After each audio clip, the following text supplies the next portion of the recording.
Chapter 1. The Unexpected Thief. The marketplace on Driothis 4 was a world unto itself, a planet where the buzz of alien tongues filled the air like an orchestra of cacophony. It was a place where goods from across the universe were exchanged, where merchants peddled everything from ancient relics to the most cutting-edge technology. A haven for the desperate, the ambitious, the thieves, the beggars, and the merchants alike. The marketplace sprawled across several miles of dusty streets, and every stall seemed to bleed into the next, with colorful tints, rickety wooden stands, and traders shouting their wares to anyone who passed. The sun, though a pale blue shade, still blazed down from the sky, casting an eerie light on everything it touched, the heat so oppressive it felt like it could strip the flesh from one's bones. Here, amidst the hustle and bustle, it was easy to forget that Driothis 4 had once been a prosperous planet, known for its lush landscapes and abundant resources. Now, the once thriving world was reduced to a barren wasteland, with its people scraping by in the wake of its destruction. The Zyran Empire had long since abandoned Driothis, and what remained were broken buildings, the remnants of long-forgotten wars, and a population trying to rebuild their shattered lives amidst the ruins. In the market, life was a gamble. Everything had a price. Everyone had a price. I had been on Driothis 4 for days, hoping to strike a deal with some traders from the Outer Systems and Alliance that would benefit both my crew and myself. As a merchant, it was all about keeping the wheels of commerce turning, a transaction that could bring wealth and prestige. But the further I ventured into the market, the more I realized that the deal I had come for was no longer worth pursuing. The mood of the market had shifted, becoming uneasy, frantic, as if something was simmering beneath the surface, ready to boil over at any moment. Perhaps it was the scarcity of the resources I had hoped to procure, or maybe it was the growing unrest that simmered between the various factions that still roamed Driothis. Whatever it was, I couldn't shake the feeling that I was being watched.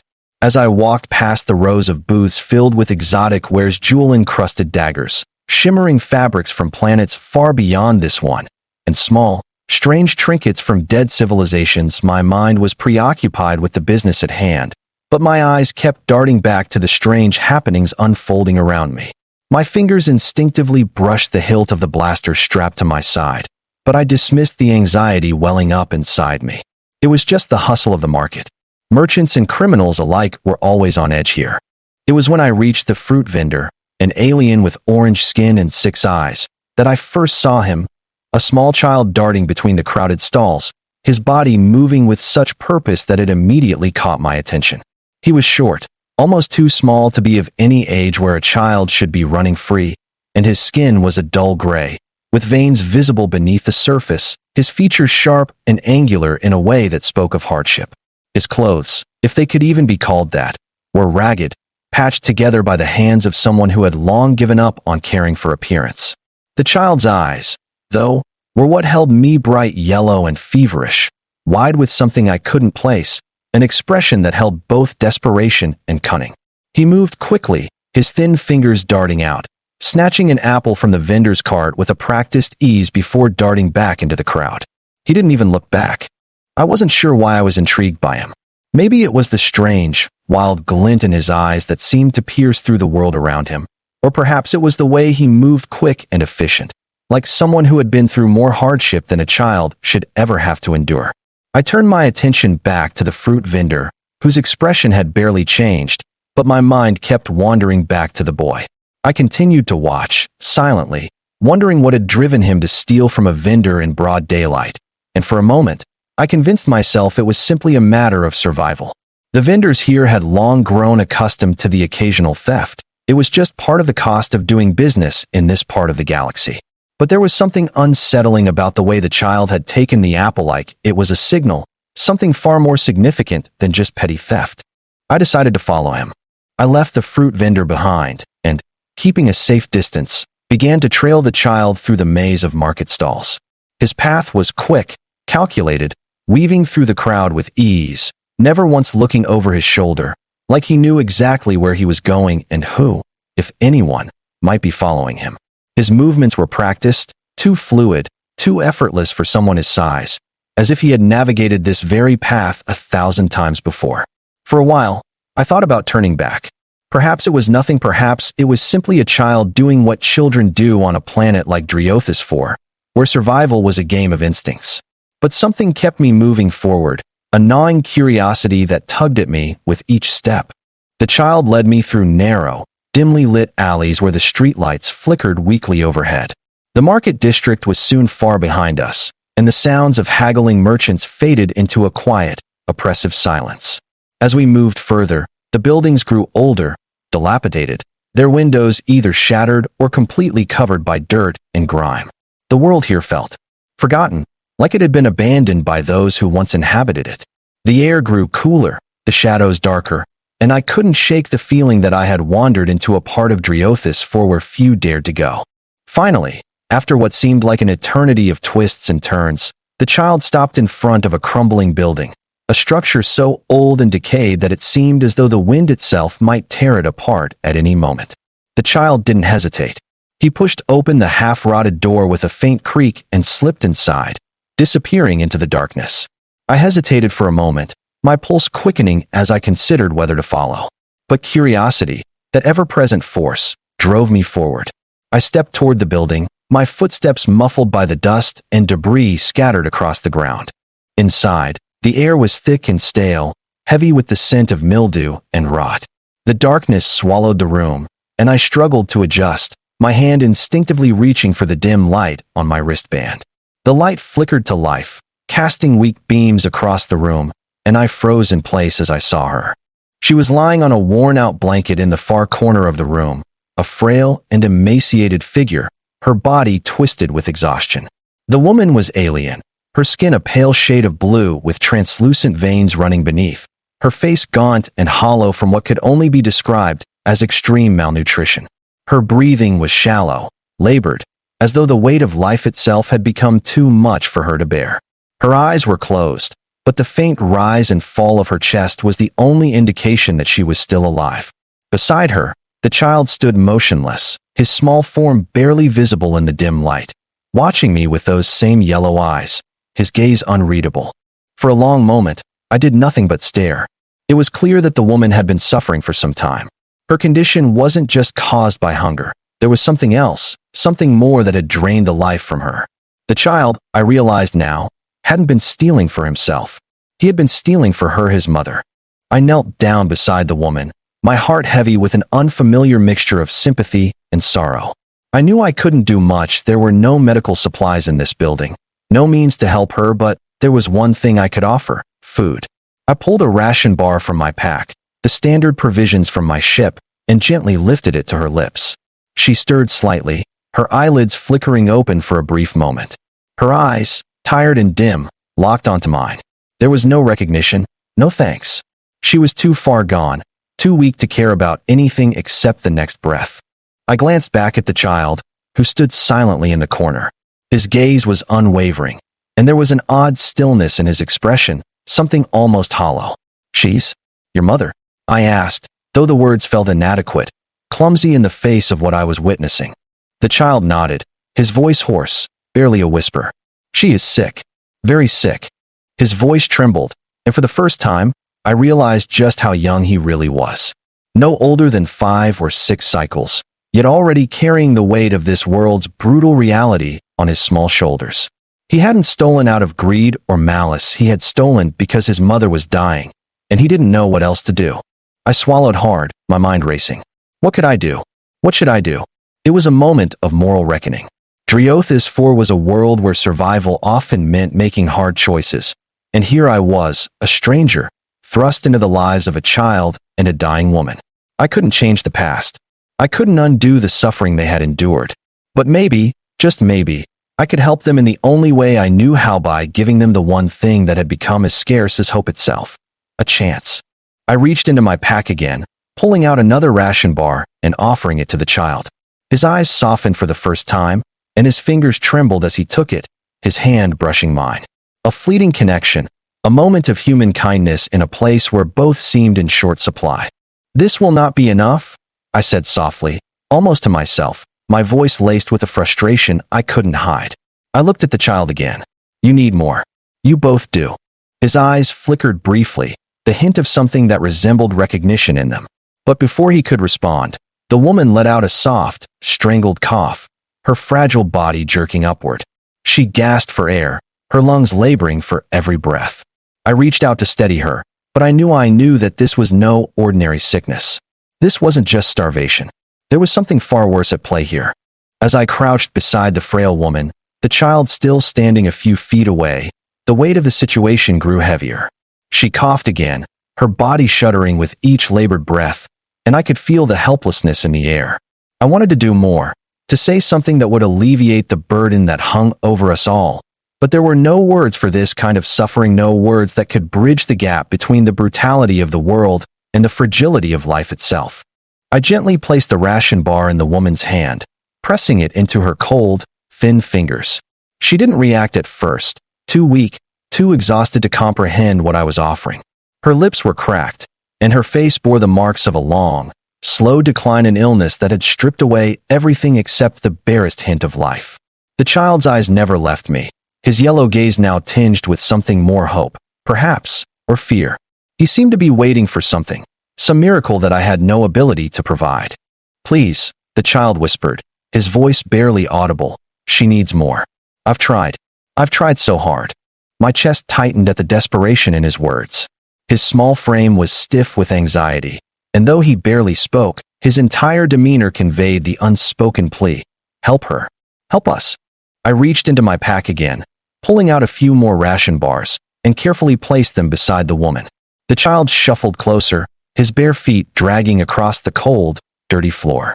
He hesitated for a moment before picking up one of the bars and carefully breaking it in half. He offered the larger half to his mother, whispering something unintelligible in a language I didn't understand. His hand shook as he guided it to her lips. The woman's hand twitched, barely enough to hold the offering, but it was enough to send a wave of hope through the child. He leaned forward, his face filled with a strange mix of anticipation and fear, as if he feared this might be the last chance he would ever have to help her. Slowly, painfully, the woman began to chew, the action so laborious that I could see the muscles in her jaw quivering.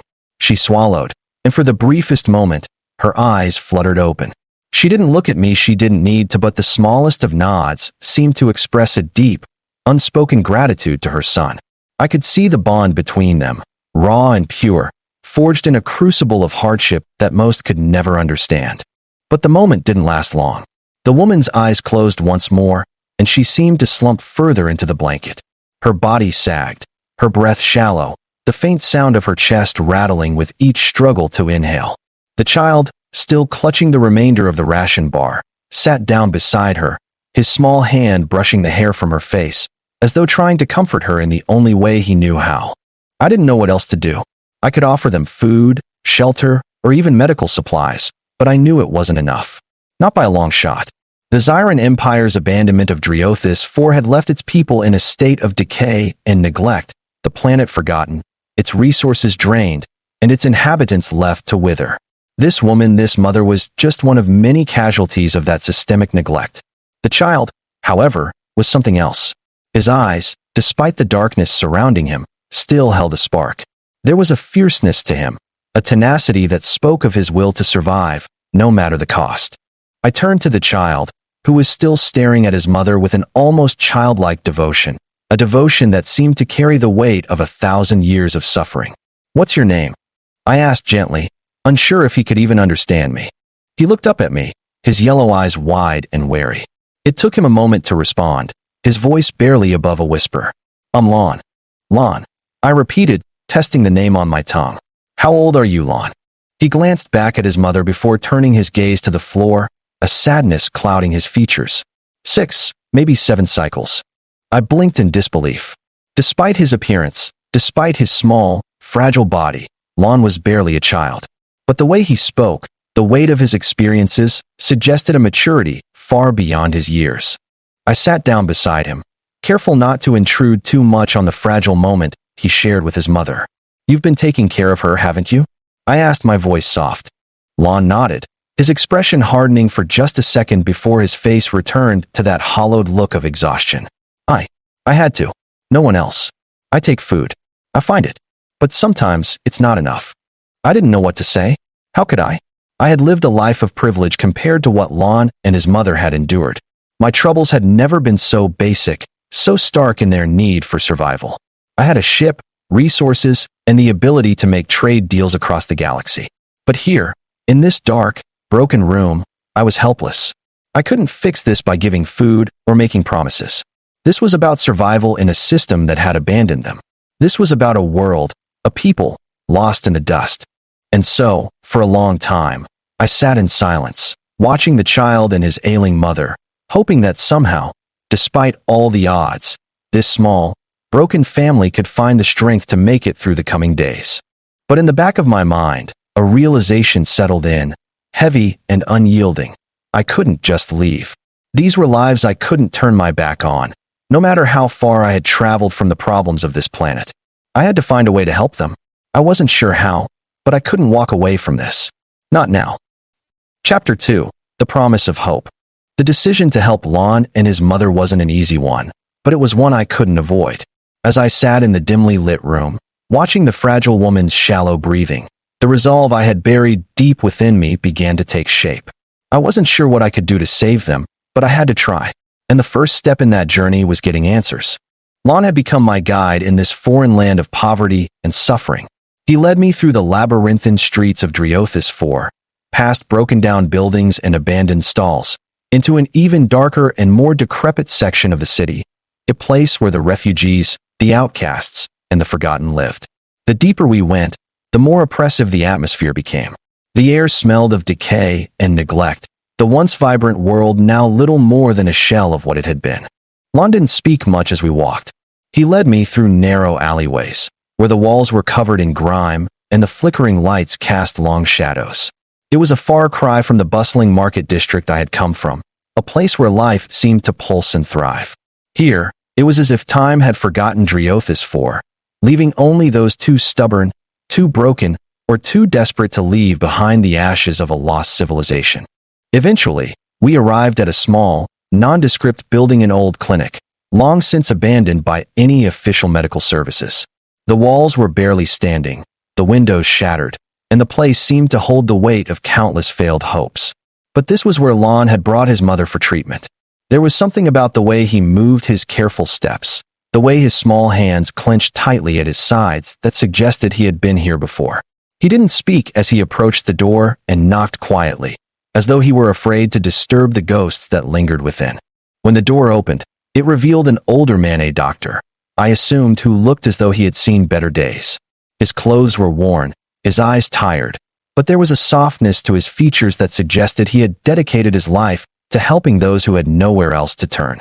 And yet, there was no hope in his eyes when he looked at Lon. "She's getting worse, isn't she?" the doctor asked, his voice heavy with resignation. Lon nodded, his eyes downcast. "She can't last much longer." The doctor stepped aside, allowing us into the dimly lit room. He moved with the precision of someone who had long since accepted the inevitability of death in this place. I glanced at Lon, who was already at his mother's side, his hand resting gently on her forehead, a look of helplessness and sadness settling over his features. As the doctor began to prepare the rudimentary medical equipment on the counter, I knew then that my path had been chosen. I couldn't simply walk away from this family. Not now. I didn't have the resources to cure the woman's illness or undo the systemic failures of Driothis 4. But I could offer them something the galaxy rarely offered, a chance. The clinic, small and decrepit as it was, seemed like the only place left on Driothis for where people like Lon and his mother could turn for help. The walls were lined with shelves that held dusty vials of medicine, some of which looked centuries old. The air inside smelled of antiseptic mixed with something much more bitter, the kind of scent that comes from long-term neglect. Despite the doctor's tired appearance, there was something comforting about the way he moved. He had seen it all, the suffering, the hopelessness, but he didn't let it break him. He had made peace with it, or perhaps he had never had a choice. I stepped into the room, feeling like an outsider in this world of pain.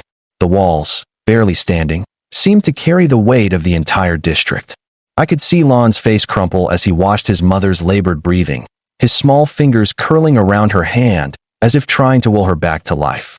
The doctor didn't need to ask questions. He knew why we were there. He had seen enough mothers, enough children, enough families brought to him with the same story. The Zyran Empire's neglect, the planet's decline, the starvation, the endless battle against a system that simply didn't care. In some way, he must have been just as tired as the people he treated, his hope worn thin by the realities of a society that had forgotten how to care. But he wasn't giving up, not yet. "I can give her something to ease the pain," he said, his voice quiet but firm as he set down a syringe. "I can't promise a cure. There is no cure for what's in her blood, but I can make her comfortable." The word struck me with an unbearable weight. The doctor wasn't offering false hope. He wasn't telling Lon that his mother would be fine, that she could be saved. He wasn't even pretending that he had the means to heal her. In this world, there were no miracles, no easy fixes. There was only survival, and for many, that survival had become a cruel, endless fight for even the most basic necessities. Lon nodded, but his face was still as blank as a mask, as though he had long since stopped expecting anything to change. His mother's hand trembled in his grip as the doctor gently injected the medicine into her, and for a moment, there was a faint flicker of relief across her face. It was a fleeting thing, gone almost as quickly as it had appeared, but it was enough to give Lon a brief glimmer of hope. I stood there, unsure of what to do next. I had done the most I could. I had given them food, and I had brought them here to the doctor. But what else could I offer? What else could a single outsider like me do in a place like this, where systems of cruelty and neglect had been in place for longer than I could even imagine? I had resources at my disposal, yes, but they were far from enough. The medical supplies I could offer were basic at best. Even the advanced tech I had aboard my ship couldn't undo the damage that had already been done. Lon, noticing the turmoil in my eyes, turned to face me. His yellow eyes, filled with an odd kind of clarity, met mine. "You don't have to do anything else. Thank you for the food. Thank you for caring."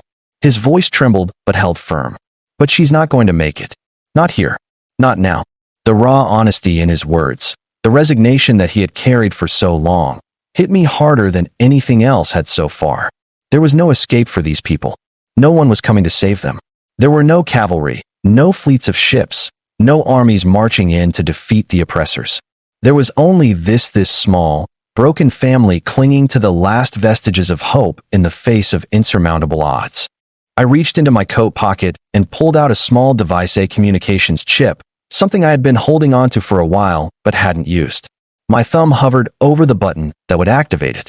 This wasn't the right moment for what I was about to do, but as the weight of the situation settled on me, I realized something. I had the power to do something. It wasn't much, but it was something. "Lon," I began, my voice uncertain, "I can't promise you a cure, but I can help in other ways. I have connections with people who might be able to provide aid, real, serious aid. They're not far away. I can get them here." Lon looked up at me, his gaze sharpening with suspicion, but there was something else in his eyes too, a hint of cautious hope, the kind of hope that had been beaten down so many times before that it had learned to be wary. "You can't," he said flatly.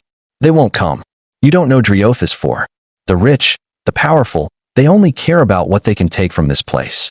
No one comes to help. Not unless it benefits them." I paused, considering his words. What Lon was saying wasn't wrong. Driothus had been abandoned by the powerful empires. The planet was too far from the core worlds to matter to most, too broken to warrant their attention. But I knew people. I had made alliances in my years of trading and traveling across the stars, and I wasn't going to let them stand idly by just because Driothus had been forgotten. "I'm not asking them for a handout, Lon," I replied, my voice growing firmer. "I'm offering them something in return. I'm offering them a reason to help. The Zyran Empire's neglect of this planet doesn't just affect you. It affects everyone who trades here. If I can prove that this kind of suffering is happening right under their noses, they'll have no choice but to act." Lon looked at me, still doubtful, but for the first time, something flickered behind his eyes, a recognition. A recognition that maybe, just maybe, someone out there could care. "You really think that's possible?" "I don't know," I admitted, "but I won't leave here without doing something." The doctor watched silently, his face unreadable, but I could see the slightest hint of approval in his eyes. He might not have believed in miracles, but he saw something in my conviction. And so, I activated the communications chip, connecting it to a network of traders and rebel contacts I had on several nearby planets.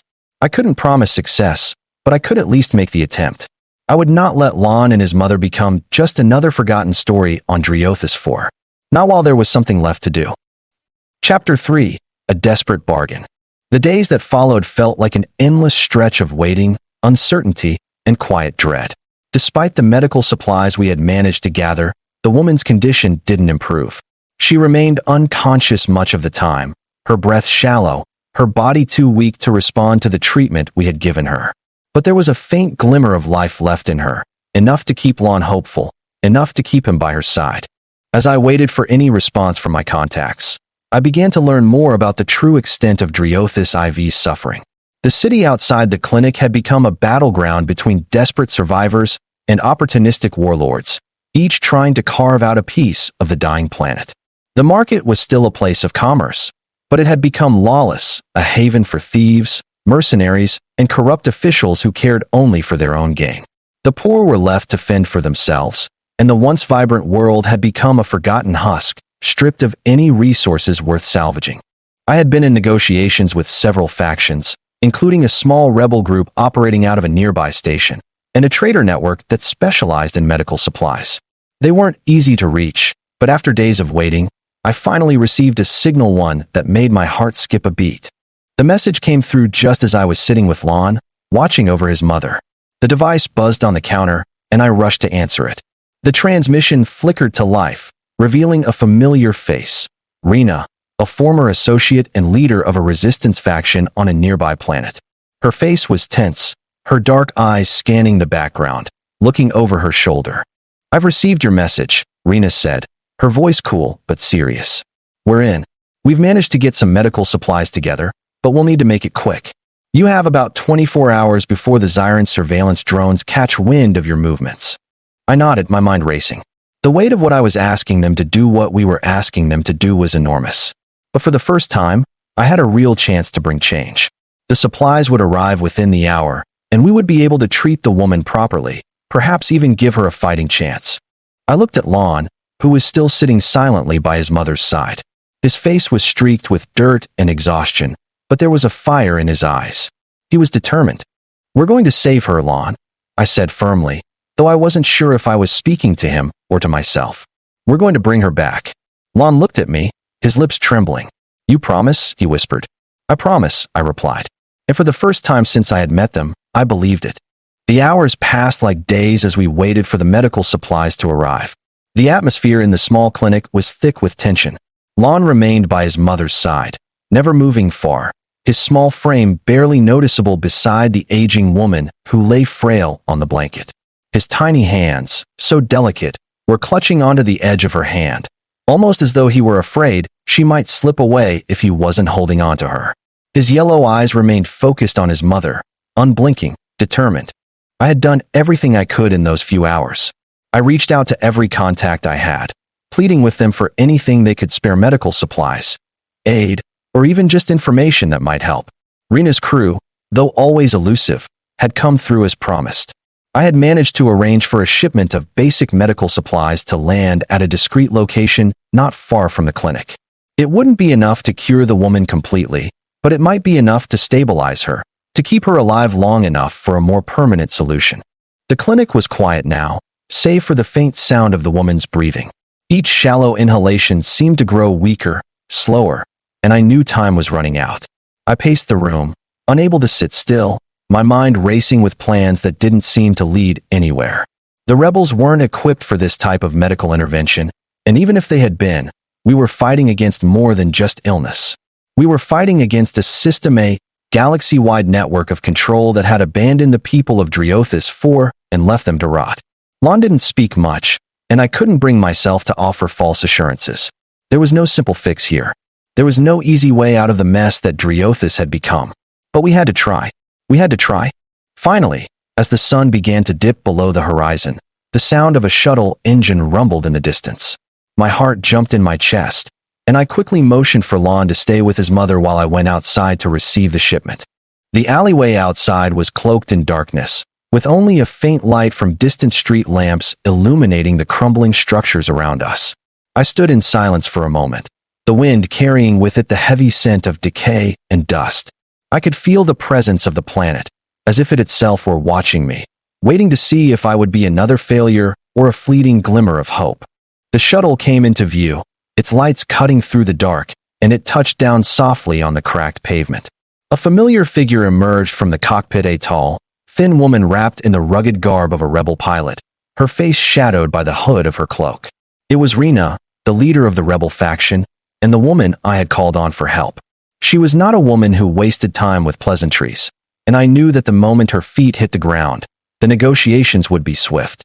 "You're late," I said, trying to mask my nerves with a touch of dry humor, but I could hear the edge of desperation in my voice.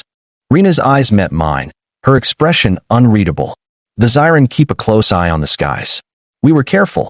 I don't care about the Zyran right now. I care about her," I replied, nodding toward the clinic.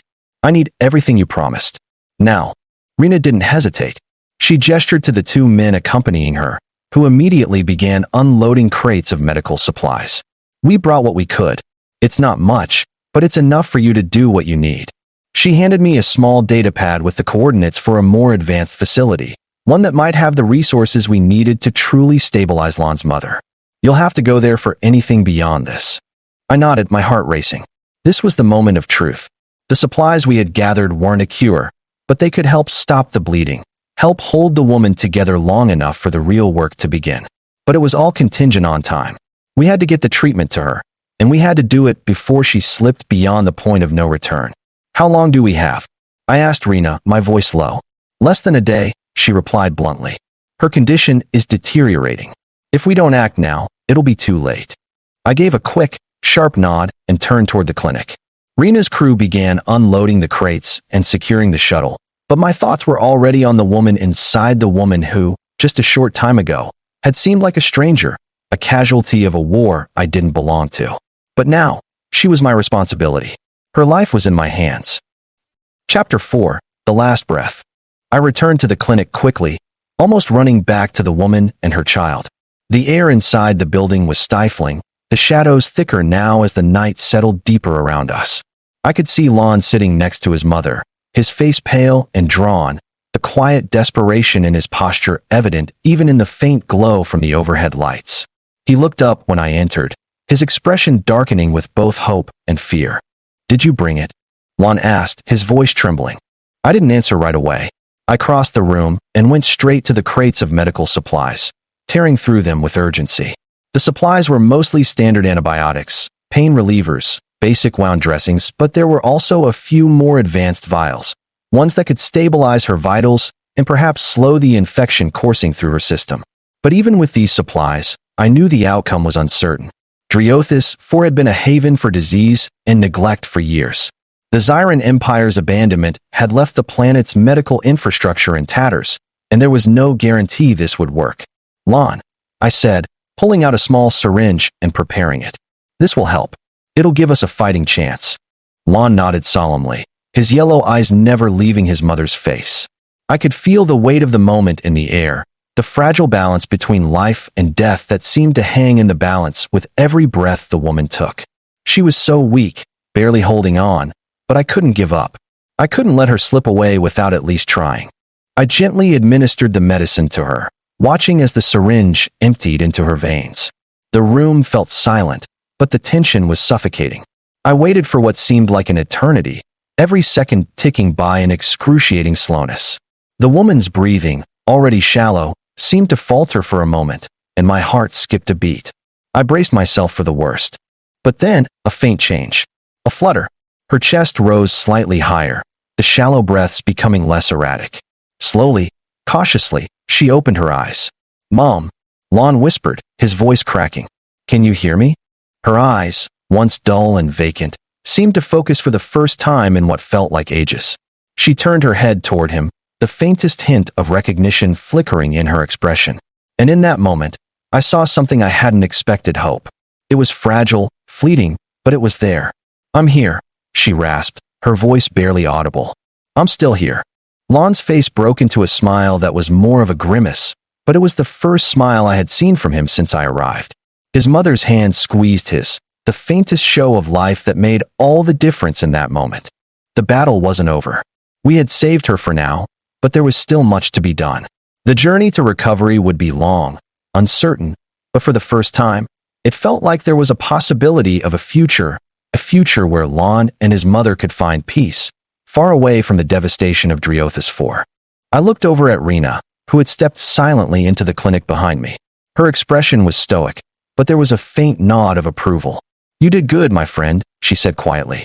"You might have just changed this child's life." I looked down at Lon, who was now holding his mother's hand, his small body barely able to contain the relief that radiated from him. "We all did," I replied softly. Outside the clinic, the harsh winds of Driothis for still howled, the chaos of the city continuing unabated. But for this moment, in this room, there was peace. And it was enough.